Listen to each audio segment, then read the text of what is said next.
ನಮಸ್ಕಾರ ವೀಕ್ಷಕರೇ, ನಾವು ಇಂದು ಶ್ರೀರಂಗಪಟ್ಟಣದ ಶ್ರೀ ರಂಗನಾಥ ಸ್ವಾಮಿ ದೇವಸ್ಥಾನಕ್ಕೆ ಬಂದಿದ್ದೇವೆ. ಶ್ರೀರಂಗಪಟ್ಟಣದ ರಂಗನಾಥ ಸ್ವಾಮಿ ದೇವಸ್ಥಾನ ಕಾವೇರಿ ನದಿಯ ತೀರದಲ್ಲಿದೆ. ಇದು 9ನೇ ಶತಮಾನದಲ್ಲಿ ನಿರ್ಮಾಣಗೊಂಡಿತು. ದೇವಸ್ಥಾನದ ಮುಂಭಾಗದಲ್ಲಿ ದೊಡ್ಡ ಗೋಪುರವಿದೆ.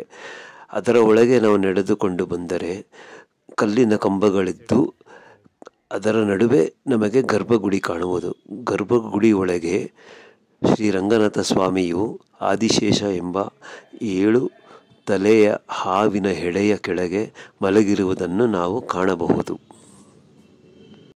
ಹಾಗೆಯೇ ಅವರ ಕಾಲಿನ ಹತ್ತಿರ ಲಕ್ಷ್ಮೀದೇವಿಯು ಕುಳಿತಿರುವುದನ್ನು ನೋಡಬಹುದು. ಈ ದೇವಸ್ಥಾನದ ಒಳಗೆ ಹಾಗೆ ನಾವು ಶ್ರೀದೇವಿ, ಭೂದೇವಿ ಹಾಗೂ ಬ್ರಹ್ಮದೇವರ ಮೂರ್ತಿಗಳು ಇದೆ. ಈ ಕಂಬಗಳಲ್ಲಿ ನಾವು ಅಂದಿನ ಕಾಲದ ಶಿಲ್ಪಶೈಲಿಯನ್ನು ನಾವು ಕಾಣಬಹುದು.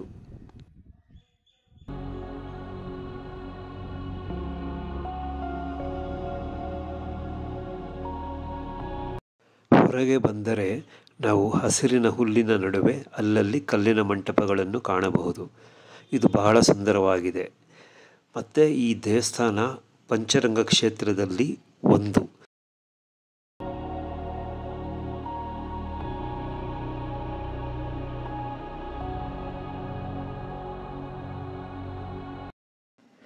ದೇವಸ್ಥಾನದ ಸುತ್ತಲೂ ಬಹಳ ಎತ್ತರವಾದ ಕೋಟೆಯ ಕಲ್ಲಿನ ಗೋಡೆಗಳಿದೆ.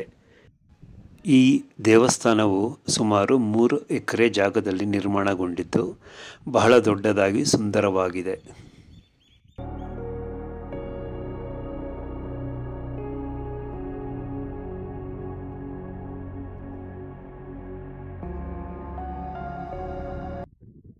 ನಿಮಗೆ ಈ ವಿಡಿಯೋ ಇಷ್ಟ ಆಗಿದ್ದಲ್ಲಿ ಲೈಕ್ ಮಾಡಿ, ಸಬ್ಸ್ಕ್ರೈಬ್ ಮಾಡಿ.